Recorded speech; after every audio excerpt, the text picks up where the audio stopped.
এই জন্যই আল্লাহ বলে আকাশটা রাখছি খুঁটি ছাড়া, যাতে তুই দেখিস আর বুঝিস যে এটাকে যদি আমি খুঁটি ছাড়া দাঁড় করাইতে পারি, তাইলে তোকেও আমি খাড়ার উপরে নাচাইতে পারি।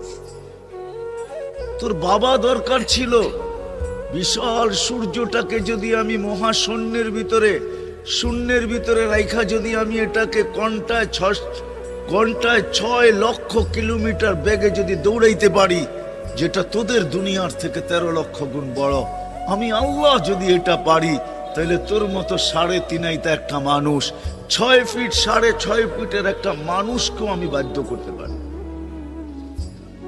আল্লাহ বাধ্য করার হাজারো নিদর্শন আমাদের সামনে দিয়া দিছেন, কিন্তু আল্লাহ বলে তোকে আমি বাধ্য করব না, তোকে বুঝাবো। বিদায় আল্লাহ বুঝাইতেছেন আমাদেরকে।